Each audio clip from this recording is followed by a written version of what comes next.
Good morning to our meeting, the Sunday meeting of Conscious Living. It's always so great to be here to bring a topic, to bring a talk, a lecture, a study, something for us to always be reflecting upon the teachings of Spiritism, but also how we can apply those teachings to our lives.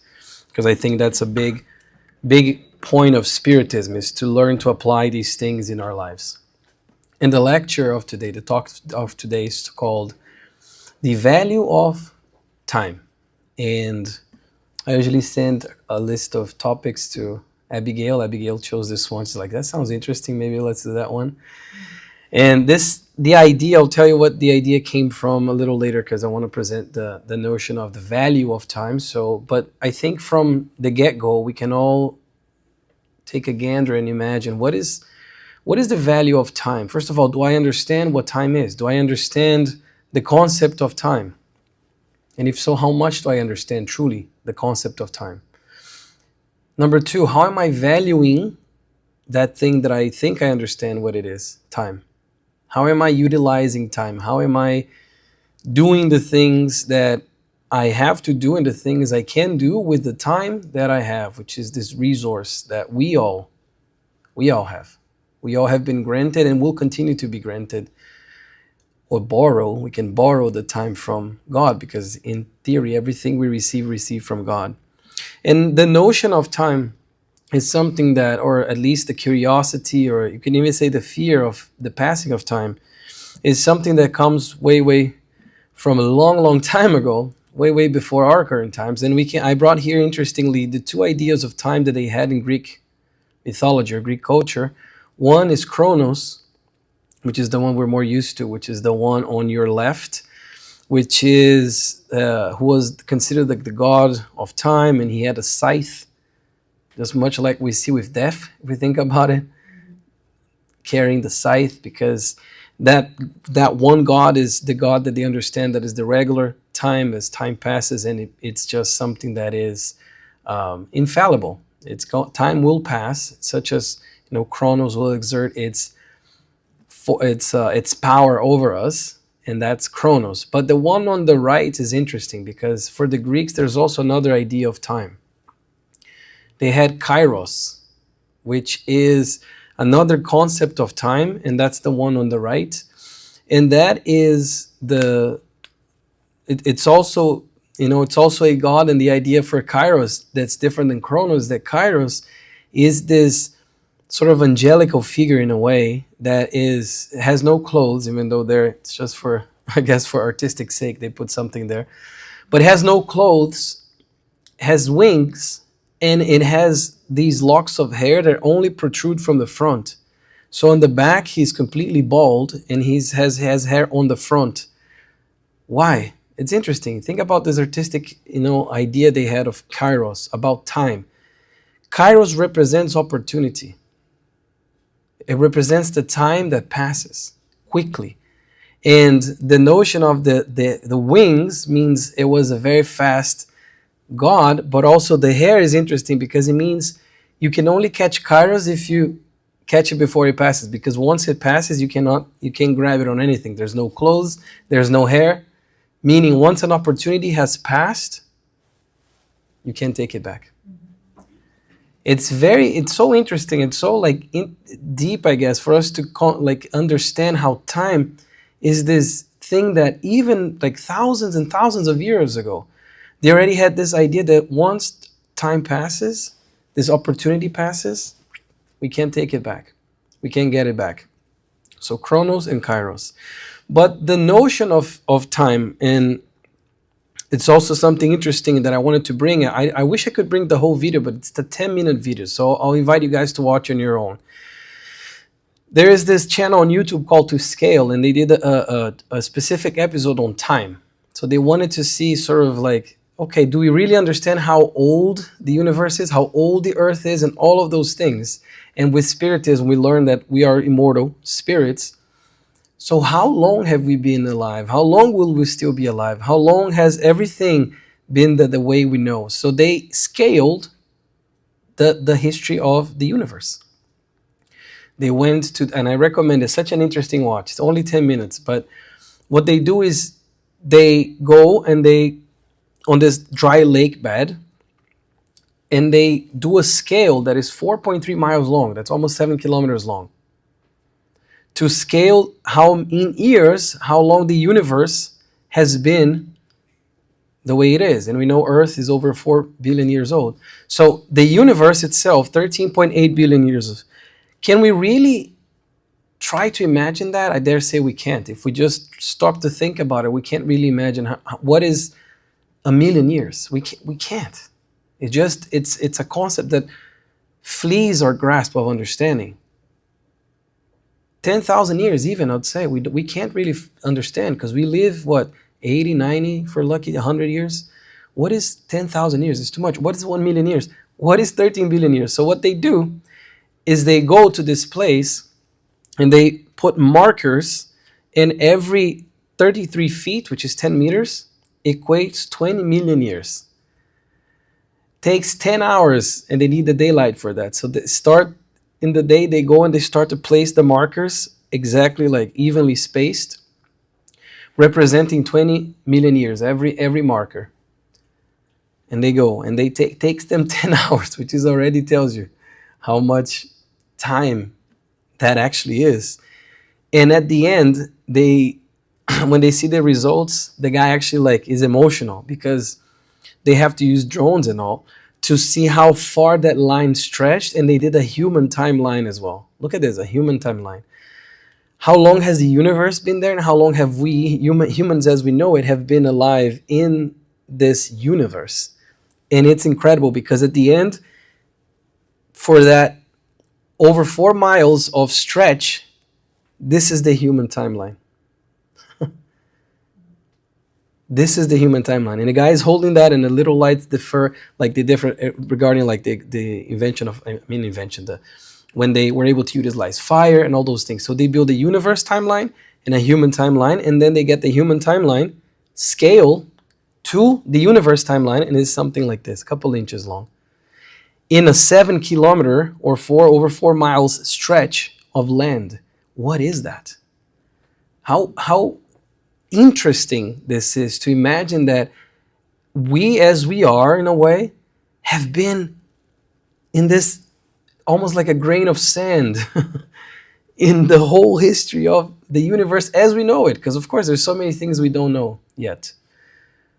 But just to put time in this sort of scale, because we truly don't have a good grasp, because our minds are not that evolved to understand exactly how much time we have lived as immortal spirits, how much time we'll continue to live, because we're using things that we quote unquote understand. The planet Earth, for over 4 billion years old, the universe, these are things we understand, but there's of course there's so much more out there, so much more. And I think this, again, I recommend viewing, because you see how they actually do it, and they show, it's a very interesting graphic, shows like all the way like what was happening in each stage, formation of Earth and the formation of this, formation of that. It's very visual, it's really nice. But just to bring to the table here, I guess, this idea that we can't really truly grasp how much time has passed in our immortal lives, but also how much time will pass. So this is the macro. And then we come now to, I want to like do like this and come more to a micro point, or let's say a couple thousand years ago, Jesus mentioned also this idea of time in multiple passages. He also talked about how we must use our time. So when we're talking about value of time, I want us all to have in mind, how am I using my time? So that's the practical question I want you guys to hold in your brains as we go through today. Jesus gave multiple examples of time and how we should utilize our time. And creatively, perhaps we can think of one here that even Susanna talked about it, but the parable of the talents. If we think about the talents that the Lord has entrusted to his servants, one was 5, the other was 2, the other was 1. If we think of time as a resource, we can also think of this parable as meaning time as well. So one person had, let's say, 5 talents, meaning perhaps they lived way more.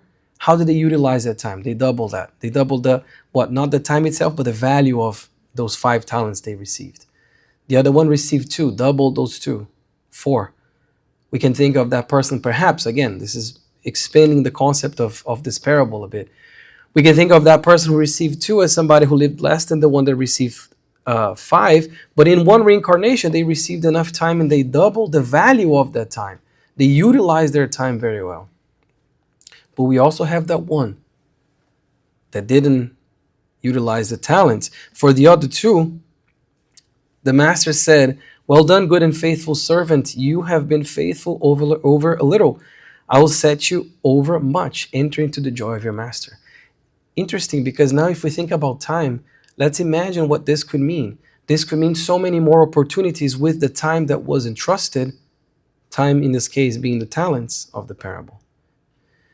But the one that received 1 talent buried the talents out of fear of the master, out of insecurities, and we can think of so many different things. I know Suzanne already talked about the talents as well recently. But we can think of, how did that person use the time that it was entrusted to them? If we think of talents as time, they squandered it, they wasted it, because they buried the talent that they received, the 1 talent they received, they buried in the sand deep down, and nothing was done out of it. They returned, basically saying, if we reincarnate with X amount of years, let's say, 75, by the time I discarnate, I leave the body, I'm going to have to look back and say, okay, how did I utilize those years? Did I bury it? Did I not use it wisely? Did I not use it in favor of myself and others? Did I just waste it? All that reincarnation? Because trust me, we probably have done that. I don't know each one of you, obviously. But we probably have done that multiple times before in our past. And if we don't want to look it too much inward, we can look at the books, for instance, in the André Luiz collection, psychographed by Chico Xavier, where we have so many spirits that spent so many years trying to untie the things they've done wrong because they wasted their time, or they employed their time in a wrong manner by doing evil things, or by not being charitable, by not serving others. So they have that deep regret within them because they wasted the time. They buried that 1 talent they received from God, which is a concession, because time in the end is a concession from our dear God. And in the other passage too in Matthew we have here, where Jesus is going to say, "Therefore, if you're offering your gift at the altar, and there remember that your brother or sister has something against you, leave the gift there in front of the altar," meaning leave it there, but first and go reconcile with them. So before you go do the offering, go do all those things, worship God. If you have something against someone, or somebody has something against you, go reconcile with them. Meaning, how can you worship if you know you have all those things there? What is Jesus saying here? Because the second piece is interesting. He says, "Then come offer your gift. Settle matters quickly with your adversary who is taking you to court." And then he says, "Do it while you are still together on the way." If we think of the value of time, and we think of this little passage here by Jesus, we can also imagine how he was saying, use your time in the best way you can, not necessarily just giving the gifts here, but having so many things to fix with other people or to reconcile with other people. But go leave the gift here for now, go do that while you're on your way with them, while you're still together on the way. In other words, you don't know the day of tomorrow. You don't know what tomorrow will bring. Why waste the time that you have? Why waste that precious opportunity? We don't know what's going to happen tomorrow. So Jesus is, in it. One of the things he's also teaching in this passage here is use your time wisely. Use your time for the things that truly matter. Yes, worshiping matters, but if you're doing that while you have all those things to take care of those things first, because you don't know how long you're going to be on the way with that adversary, with that person you need to reconcile. Talking about forgiveness, but also talking about the proactivity of forgiveness, of using the time wisely to reconcile with adversaries. So here's again the master showing us this understanding of kairos, the opportunity that comes, and once it passes, you can't get it back, but also chronos, meaning the the unchangeable passage of time that nobody can stop, nobody can control. We can't control time. We can't stop time itself. It continues on and on and on. But the opportunities come and they go very quickly. So he's saying, go and do that. So we have the talents, we have this one, and we also have this other passage here, excuse me, where Jesus comes, and this passage in the Bible as well. But he comes to the house of Lazarus, and there's the two sisters, Martha and Maria. And then Jesus comes and he sits down, and they're like, oh, how were your travels? How was this? How was that? And Jesus starts to talk to them and tell them, hey, yeah, this is what we've been doing, recounting all the late, news of his ministry and the apostles' ministry. As he's doing that, Martha is trying to set the table, because it was the custom to receive your guest very well. So you'd set everything perfectly for them, especially if it was somebody that you truly cared about, like an honored guest, like Jesus was for them. And then as Martha was setting everything up, Maria came and she sat down at the Lord's feet, and as Jesus was saying all those things, Martha started to become annoyed that Maria was not helping her. She's trying to set the table and everything, and she is setting the table while Maria is there, like sitting down, just like listening to Jesus. And then Martha actually like tells Jesus, hey, like tell Maria, please. Tell her to come help me, please. We need to set the table. We need to do all those things. There's so many things we still need to do here with the house. And then Jesus says, bread and clothing the earth gives us. And this passage specifically is from Preludes to the Divine Kingdom of Amelia Rodriguez, psychographed by Divaldo. The starry sky is an excellent blanket, and the gentle soil is a sacred granary. The word, however, meaning he was saying things that were very important. The word, however, is the seed of life. So he's already attributing a lot of importance to the word, to whatever he was saying for them to hear. And then he says, concerns, and this is to Martha, concerns about immediate things characterize the horizontality in which many people get lost, disturbed by the hustle and bustle of the struggle in which they are immersed. Interesting, he's saying about horizontality. This is 2,000 years ago, basically, and he was already saying, like, we're getting tied up in the wrong things. We're paying too much focus, or paying too much attention, wasting our time with these minutiae of material things, and that's the horizontality, he's saying, meaning we stay horizontal if we think of a spiritual perspective.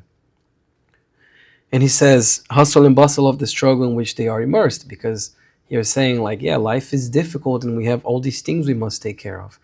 But if we pay attention too much to the material things only, and we become perfectionists and this and that, and we're not investing our time in the things of the Spirit, we're in this horizontality. And he says to Martha, you are troubled with many things, but one thing is necessary. And Mary has chosen the good part. This part is in the Bible. Mary has chosen the good part, which will not be taken away from her. The value of time. Who had the better implementation of the time in that manner? One who was too concerned with the customs and if the plates were enough, if the food was perfectly ready and this and that, the cups, or the one that was actually listening to Jesus, using that time to hear the words of the Master, of the immortal Master. So he's saying Mary has chosen the good part, which will not be taken from her. So Mary, in that way, employed her time much more wisely than Martha, even though from the material eyes, or the eyes of the flesh in that moment, Maria was lazy. What is she doing? She's being unhelpful. We have a guest here. We need to set things up. Say, no, Mary has chosen the good part, the one that will not be taken from her. Again, the Master showing this notion that she's choosing the thing that won't be taken from her, because he also knew that his time there was short. His time there in the flesh with those people in that time was short. So can you imagine Martha, therefore, looking back into that moment and thinking, wow, what was I doing? I should have sat down and listened to him as well. And then we ended up living a life of shoulds. I should have done that. I should have done that. Or I shouldn't have done that. Because we regret, because we're not more conscious about the decision on the moment. So the value of time passes through these ideas that Jesus presented us. The fleeting nature of time, of the opportunities more necessarily, of Kairos. Because in that moment, Mary grabbed Kairos by the hair in the front. Whereas Maria had let it pass. Or Martha had let it pass. Until Jesus brought it to her attention. And then there's this other very interesting anecdote, because it's true, that Humberto de Campos, who is a spirit author who wrote through the hands of Chico Xavier, he's going to tell us about this man called Licínio, also in the interest of value of time. So he was saying that Licínio wrote this letter to his mother, saying, hey mom, happy birthday, like it was so great to be with you on your birthday for your 78 years, wow, and you're so strong, like this is so nice. Mom, doing great. And he starts to list things, we have different coffee plantations, four coffee plantations in the Northwest that are going great. I have our houses in Sao Paulo are doing great with the rent. We're getting a lot of influx and capital and this and that, and I'm doing all these investments. And he's saying, like, I know you say I'm attached to money, but I'm not. Meanwhile, he's saying all these things about money. I know you say I'm attached to money, but I'm not. Because what I want to do, Mom, is I want to get all this money that we are, and I have already delineated 10 different projects that will benefit the poor, that will benefit people. And I have gathered people, and he starts to list all these things, saying, I've planned so many things now, and I have the money. We have so much money now, but I still need to double that amount, and he even says the amount, in order for us to do all that I'm envisioning, because I don't want to do little things, or I don't want to do something that will just crumble in the next couple of years. If I want to do an organization, it has to be the best one, and I have 10 planned already. The other day, somebody came to ask me for money on the street. I didn't give it to them because I don't believe in giving little. I have to give a lot, and I'm gathering money to be able to do that. And he continues going on and on. Mom, but I really want you to be more, benevolent to others and more charitable. So next time you're here, I want to talk to you about our projections for the next 3 years. So in 3 years, we can start applying all that money to those 10 projects. And then they had this letter, and the guy died. So the letter was being read by the spirits, Humberto de Campos and the other. And in that same night that he wrote that letter, he had a heart attack, and he passed away. And they say that his mother was coming, this was the next day, to his funeral, because the letter, he died with the letter with him. And then Humberto de Campos says something like, how did he use his time? Spend all those years planning for the perfect amount in his bank account, to make all these grandiose projects when the small opportunities were with him. This is me saying, he didn't say all that much. When the smallest opportunities were with him, within his reach of helping people who needed him, even if it's just a little. But he has all these grandiose plans which are beautiful. But Humberto de Campos says he wanted to do so much for Spiritist, he didn't say Spiritist institutions, but sadly none will ever know his name, or none will ever know of him. None will ever know of him, because he spent too much time planning, and he died. And then what? All of that was for nothing. So if we try to wait for the perfect number in our bank account, the perfect time, the perfect moment when when I retired, I'll do charitable work, or when I do this, I'll do that. When I have this, or when my health is perfect, when I have X amount of friends, when I have a husband or a wife, we keep going and going and going. We never know the day of tomorrow. Just like Licínio, who were only 50 years old, by the way. when he passed, with all those beautiful plans, all that money, all their ability to help so many people, but he didn't use the time wisely.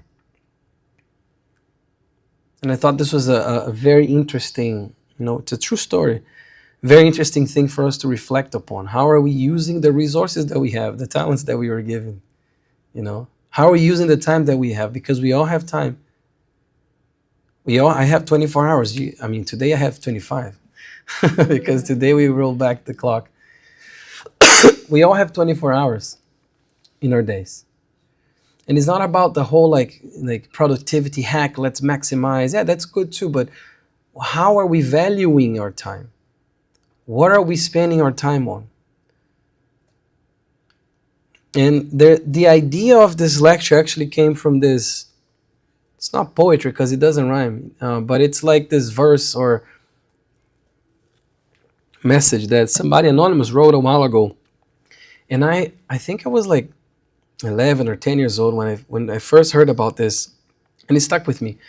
Because to understand, and the name of the lecture came from this, the value of time. To understand the value of time, and this one is in Portuguese, but I translated. To understand the value of 1 year, and he's gonna start listing the things. I don't know if you guys seen this one, like to understand. So they say different things, for us to put time into perspective. So to understand the value of 1 year, ask a student who failed his final exams. Then you know the value of 1 year. Or for those who like sports with me, when our team loses the championship. 1 year, boom. To understand the value of 1 month, ask a mother who had a baby premature baby. And you know the value of 1 month. To understand the value of 1 week, ask an editor of a weekly magazine. Because again, this message is old. 1 week, or if you're in the stock market, what is 1 week? To understand the value, meaning like how that is so important, how many things can happen. To understand the value of 1 hour, ask lovers who are waiting to reunite, and there's only 1 hour left until they reunite. That 1 hour is very, very high value. To understand the value of 1 minute, ask somebody who lost their plane because of 1 minute, their train, their bus. To understand, oops, sorry. And then he goes on to understand the value of 1 second. Ask somebody who escaped an accident, a car crash. That if it was 1 second earlier, whatever it may be, 1 second, that's the value of 1 second. If you escape an accident. And then it goes even further, and I love this one. To understand the value of 1 millisecond. 1 millisecond, we can't even measure that. It just goes, and we don't even see it. To understand the value of 1 millisecond, how that 1 millisecond matters, ask an Olympic athlete who won silver instead of gold. Wow. 2016, I actually researched this because I wanted to see what was the closest gap in a gold and silver medal in the Olympics. 2016 in Rio. Martin from Croatia, Drysdale from New Zealand in rowing, they had to stop and see the video to declare the winner, and he won by 0.001 second. The New Zealand guy, the guy from New Zealand won. So ask the guy from Croatia if 1 millisecond is important. How interesting is that, right? Everything in perspective. For us, 1 minute, maybe nothing, a second. Oh, what's a second? It's just 2 seconds already, 3. 1 hour, 1 week, 1 month, 1 year. But everything, when we put into perspective, acquires a new meaning, a new value. And when we're putting time into perspective like that, I think it really brings a sense of responsibility to us. And that's what I wanted to add. Like what I said, when I said, keep in your mind how you're using your time, how you're valuing your time. I think of that. All these things that happens in our lives and can happen in our lives because of 1 year, 1 second, 1 month. And we can actually go the other way around as well. This is not, the poem doesn't say this, but we can go with what's the value of 10 years? What's the value of 50 years? What's the value of a reincarnation? We've had many, we'll have many more. But what's the value of one reincarnation? Again, go to the series by André Luiz and see how many spirits have wasted their reincarnations, and now they carry so much guilt because the value of one reincarnation for them, now that the time has passed, completely changed. But while they were in that moment, they didn't think of these things. They just lived like machines. Wake up, eat, work, sleep, eat, sleep, rinse and repeat, without adding any value to their times.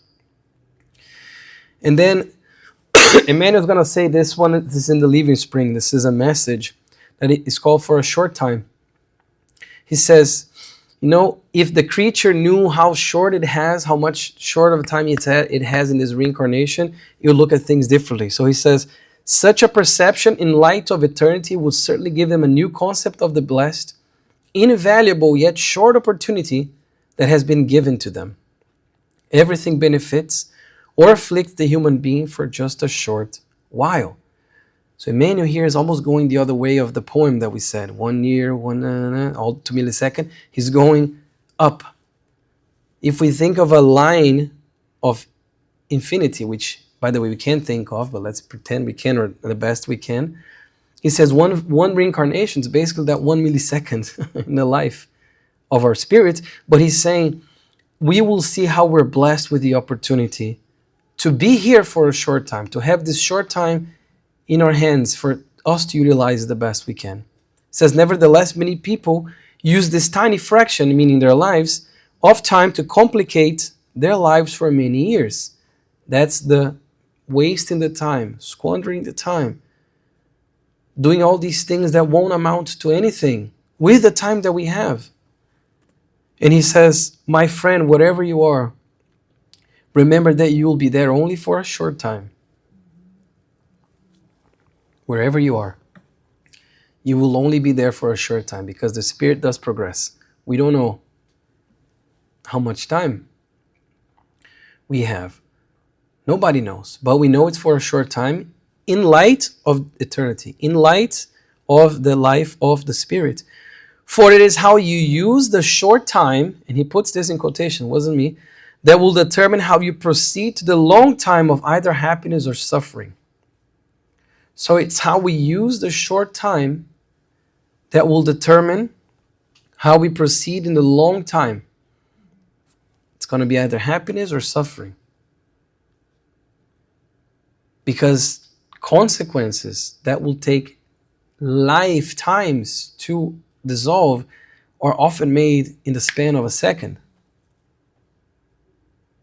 In a rage attack, where you kill somebody, for instance, that may be 10 seconds that took you to do that heinous act, commit a crime, and your spirit was going to have to amend to that for who knows how long. So he's saying it's how you use the short time that will determine how you proceed in the long time, meaning the path ahead. And the same Emmanuel is going to tell us, and this is a message where he says, do not let yourself be overcome by the empty hour, meaning doing nothing. A mind without work becomes a dwelling of shadows. So a mind that's just doing nothing, how we say nowadays, doom scrolling, becomes a dwelling of shadows. An unoccupied house shelter harmful creatures because it's unoccupied. Any creature can come, good or bad. So how are we using this time that we have? The time that belongs to you, and he says, you can offer in service. Any help you give to others is help to yourself. We talk about charity, anything you do to others. And again, charity, forget about just the material thing, a smile, a hug, giving time to someone to listen to them, sending a message to someone that could use, just like, hey, I was thinking of you. Just wanted to send you like happy energy or like something, anything. That's helping someone else with the best of intents. That's a good use of the time. Do not disdain time, he says, for time comes from God. So do not disdain this talent, let's use the parable, that you were given. Do not disdain this gift that was loaned to you. We don't own time, only God. But this gift that was given to us. And the message at the beginning that Isabella read about the anxieties, what is that if not this fear of like, oh, I have to do more, I'm not doing enough, I have to do this, I have to achieve that, and like create all these things that we can't achieve, and we're end up wasting time thinking about the future, and the present just flies past. So that's what Emmanuel's saying, do not disdain time. Because you can also think of this one of like disdain time. Who disdains time? Well, anytime we're not using it right, we're disdaining time. Oh, today's just Sunday, the 2nd, I'll do it tomorrow. I'll start next week. This week is no, I'm not so healthy, or like I woke up with a little bit of headache. We're disdaining time because who knows what's gonna happen tomorrow? What guarantees do we have? You know? So that's what Emmanuel is saying. And then André Luiz is also gonna tell us about time. He says, if you already know how precious the value of time is, respect the time of others so that your own hours may be respected. He says, remember that if you have commitments and obligations based on time, the same is true for other people. André Luiz is very practical always, right? It's like respect the time of others. No one evolves, prospers, improves, or educates themselves until they learn to use time to proper advantage. So he's saying, be mindful of other people too. And he says, be brief in any request. Whoever has time to talk without necessity, I love this one, could clearly enroll in any school to improve in higher knowledge. So if you have too much time to gossip, you definitely could do something better with that time. If you have too much time to just be talking and not leading anywhere, do something else, he says, enroll in any school to improve higher knowledge. Use that time wisely. And he says, work within time dissolves the weight of any worries, but time without work, look at this, work within time, but time without work, he's inverting the words here, creates burdens of boredom always difficult to carry. A common form of true unhappiness is having the time to believe oneself unhappy. I love this one. That's why I made it just one line there. A common form of true unhappiness, meaning being unhappy, is having the time to believe oneself unhappy, meaning that time spent dwelling like, oh, poor me. Oh, poor me. My gosh, I don't want to leave my bed because all those things. How are we using that? He says that's a form of unhappiness. Of course, there's an asterisk because we know of mental health struggles, but if you make use of time to improve yourself, time will make use of you to accomplish wonders. Observe how much can be done in half an hour. Told you, André Luiz is very practical. Half an hour. How much can be done in half an hour? Whoever says that times bring only disappointments has done nothing but deceive themselves. This negativistic view of time will only bring disappointments. Why try? Why bother trying? Because you're going to fail anyways, or I'm going to fail anyways. Like with the passage of time, it says it's just has done nothing but deceiving themselves and wasting the time. And Emmanuel is going to say, remember that the stewards of material wealth, just as much as the victims of early deprivation, the wise and the ignorant, the healthy and the sick, the happy and the unhappy, will all stand before the reckoning of infallible justice. How have we used our times as well? That's a resource that we are given here. And keep with you the certainty that the only irreparable affliction is that of wasted time. I bolded that. The irreparable affliction is that of the wasted time, is the guilt that we carry, like I could have done so much and I didn't. For affections and possessions, opportunities and values, lessons and talents return to our hands in some way, definitely not the same way, some way, through the unending cycles of reincarnation. But the hour once lost is a gift from God that will never return. That hour is gone. That hour, in the way that hour was, will never be again. Never. There's that Chinese saying that I love, says a man can never step on the same river twice. Because the man is not the same and the river is not the same. That's it. The hour that we lose is gone. And he's saying that's the only irreparable affliction. So André Luiz, back to André now, he's going to say, let us reflect on the justice of time. Time is a divine value within human experience. Each consciousness shapes its own destiny through it. And I love this analogy. He says the time that Christ spent in elevation was exactly the same as the time Barabbas spent in wrongdoing.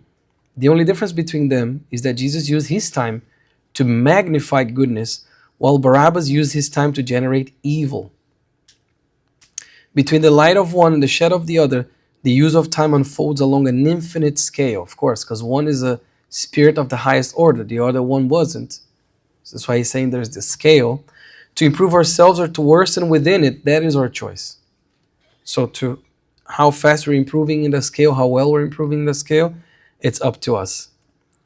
So man is going to say time is this is another message from another book. This one is by an author called Aparecida, psychographed by Chico, where she was saying this because Chico used to psychograph letters to mothers and parents. And this was a letter by a girl who had passed away to her mom.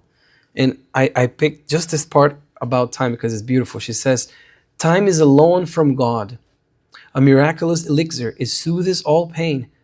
An invisible scalpel, it heals all wounds, restoring the tissues of body and soul. With time we make mistakes, with time we make amends. In its company, time, we take on serious commitments, and with its support, we repay all our debts. It's such a beautiful way to look at time. And then the last message here that I want us to have, so I left it for the last one. It says, Emmanuel says, surely God will grant you other days. We don't know how or in what way, but we'll be granted other days, obviously, because our Father is merciful and loving. And other opportunities for work, but do all the good you can now. For a day like today, you will only have once. A day like today, with everything that we are, with everything that we have, with everything that's surrounding us, all the opportunities, all the people, in the same way that we are today, it's only going to happen today. So for us to think of value of time, think of how we're using our time, starting with the seconds, the minutes, the hours, the day, and making the best of what we can today.